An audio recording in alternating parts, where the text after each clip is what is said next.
Doktor Muhammed El Arifi I u drejtua nxënësve të tij duke u thënë: A e keni lexuar apo dëgjuar tregimin e plakut të urtë dhe udhëtarëve të trenit? Nëse jo, atëherë dëgjojeni me vëmendje. Është shumë ekspresive, shumë domethënëse. Është shumë specifike për secilin prej nesh. Unë, ti, ai dhe ajo. Sigurisht se na ka rastisur që ta përjetojmë këtë ngjarje për çdo moment.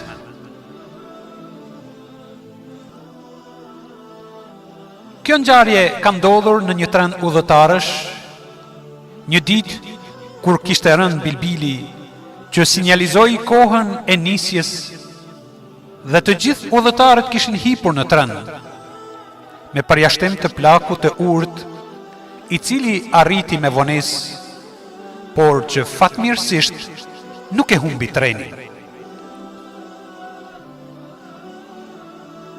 Plaku I urtë arriti që me vështirësi të hipte në tren, dhe më të hipur pasi njerëzit kishin zënë vendet e tyre.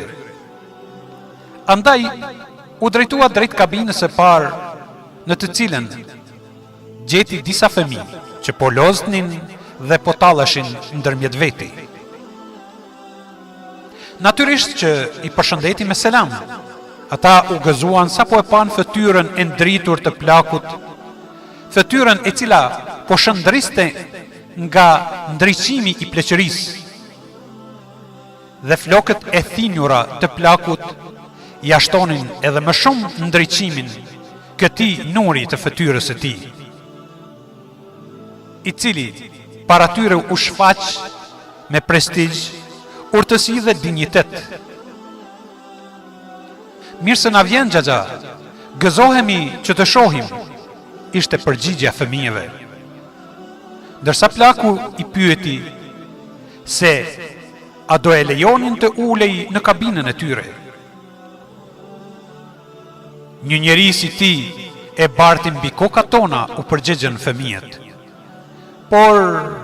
Por ne jemi fëmijë, jemi ende të vegjël, jemi ende duke u rritur dhe kemi dëshirë të lozim e të tallemi në mes vete.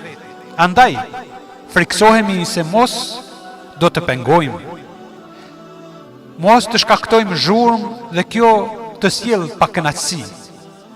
Mandej, vetë prezenca jote na bën të ndihemi ngushtë dhe kjo na kufizon lirinë tonë për të luajtur. Andaj, pse nuk shkon tek kabina tjetër? Atje, me siguri se do të mirëpresin me gëzim prezencën tënde. Ky ishte arsyetimi I fëmijëve, dhe plaku të urtë nuk I mbeti gjë tjetër vetëm se të drejtohej drejt kabinës së dytë, në të cilën gjeti 3 djelmosha që në dukje dukeshin se ishin nga fundi I shkollës së mesme.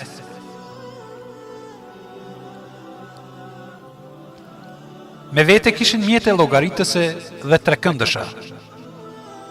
Ishin shumë të zënë me zgjidhjen e ekuacioneve matematikore dhe diskutimin rreth teorive fizike.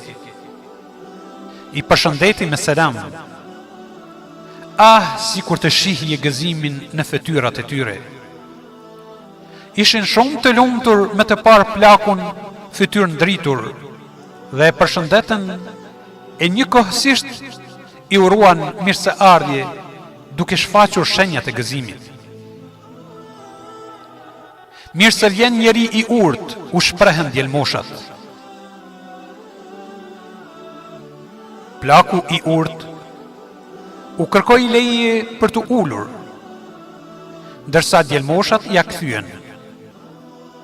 Është nder dhe kënaqësi për ne, po siç po e vëreni edhe vetë, ne jemi të zënë me zgjidhjen e disa ekuacioneve dhe përgatitjen për provimet e fund vitit.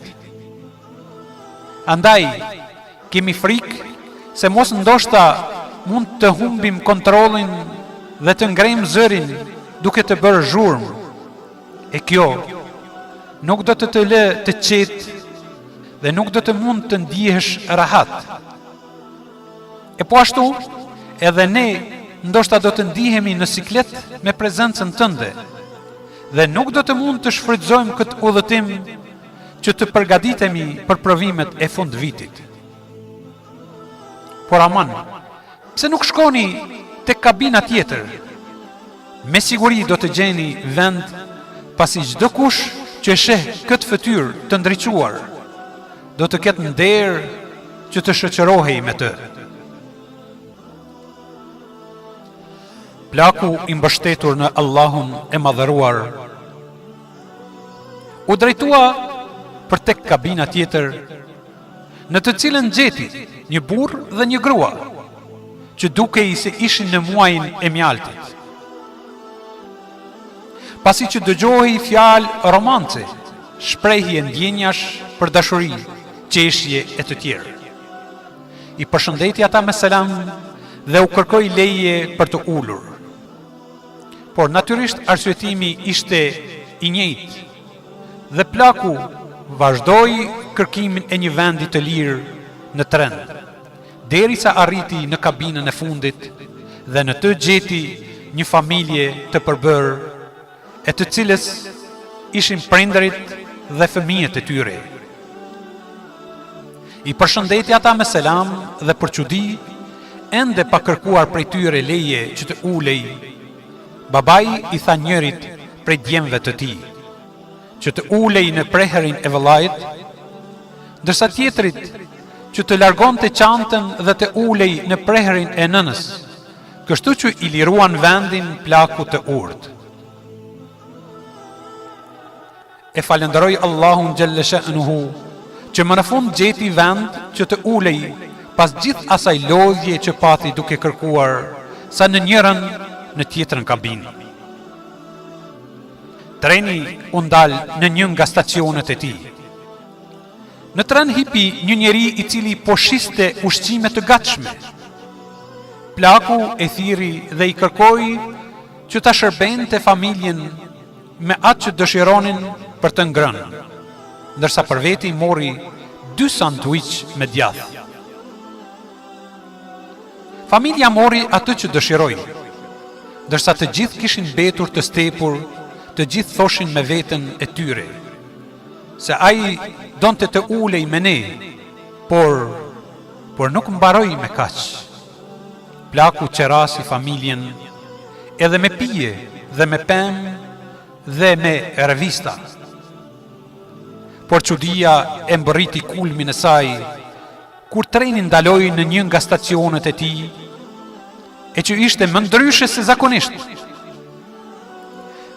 Stacioni ishte i stërmbushur me ushtarak, burrshtetas e gazetar. Ishte i zbukuruar te i mase. Treni ndaloi dhe në të hypi një general, i cili kërkoi nga udhëtarët që të mos lëviznin derisa të zbriste musafiri i mbretit, pasi që mbreti vet kishte dalë në pritje të tij. Të gjithë ishin shtangur në pritje të musafirit. Dhe për çudinë e të gjithëve, musafiri i mbretit ishte pikërisht plaku, të cilin nuk e lejuan të ulej në kabinën e tyre. Plaku i urtë nuk pajtoi të zbriste asesi, vetëm se në shoqërimin e familjes, e cila i bëri vend të ulej, në mënyrë që mbreti t'i shpërblente vetë. Mbreti u pajtua që t'i nderonte, i mori dhe i vendosi në hotelin mbretëror për 3 ditë.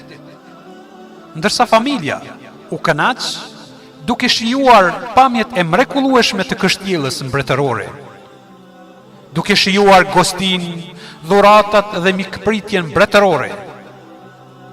Ndërsa njerëzit e tjerë, ata të cilët nuk deshën ta lejonin plakun të ulej me ta, e kishin humbur një mundësi të mirë. Tani, pasi u kënaqëm me shoqërimin e këtij tregimi mbreslënës, dua t'ju pyes se a keni kuptuar se kush ishte plaku I urt apo jo? Dhe pse në fillim ju thash se ky tregim është shumë specifik për secilin prej nesh dhe se të gjithë ne e kemi jetuar këtë ndodhi. E di se të gjithë ju e njohët atë dhe e kuptuat qëllimin tim nga ky tregim. Mos harroni, plaku I urt nuk është askush tjetër pos kësaj feje të nderuar. Dhe udhëtarët e trenit jemi të gjithë ne, të cilët nuk kemi dëshirë të qëndrojmë afër fesë, duke rënë kështu në ndikimin e preokupimeve të kësaj bote dhe çytjeve të djallit të mallkuar, I cili mundohet të na largojë nga kjo fe e dashur dhe madhështore. Djalli sado që të mundohet të na largojë nga kjo fe dhe sado të mundohet të na bëjë këtë fe si të padobishme dhe jo të mirë, ai nuk do të mund të arrijë qëllimin nëse ne I mbështetemi Allahut të madhëruar. Ah, sa e mirë është përpikmëria në fe.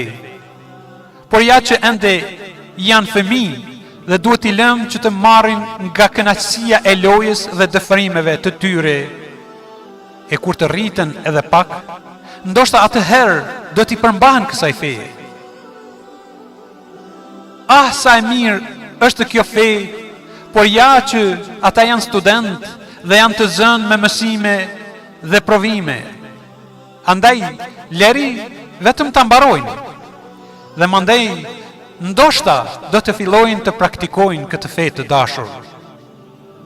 Ah, sa e mirë është përpikmëria në fe, por ja që ne ende jemi në muajin e mjaltit. Dhe, po sa ta përfundojmë këtë muaj, do t'i përmbahemi kësaj feje të mrekullueshme. Apo jemi të zënë me planet jetësore. Tani, sa po kemi hapur biznesin dhe vetëm sa të forcohemi pakës, dhe me njëherë do t'i kthehemi fesë dhe obligimeve të saja. Feja është shumë e mirë, dhe që nesër do të filloj t'i përmbahem. Por ne nuk po e realizojmë atë që jemi obliguar, për këtë arsye ne po dështojmë në ndërtimin e së ardhmes në këtë botë, e po ashtu edhe të ardhmes tjetër. Jeta po kalon e ne ende jemi duke u menduar. Nesër do filloj. Do filloj, pa tjetër nesër do filloj. Vetëm sa ta mbaroj shkollën. Do filloj në mbarimin e studimeve. Ja, vetëm të martohem dhe me njëherë do të filloj. Vetëm të gjej një punë dhe sigurisht se do të filloj. Vetëm sa jeta po kalon ndërsa ti ende po mendon se kur do të fillosh. Kujdes se e nesërmja është vonë.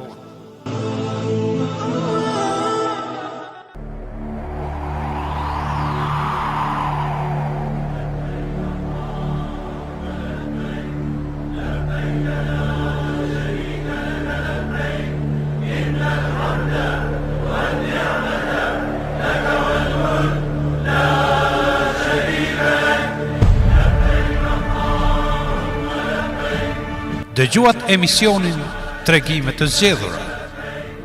Tekstin e lexoi Eliesa Ahmeti. Incizimi u mundësua në radio produksionin Zëri I Shtimës.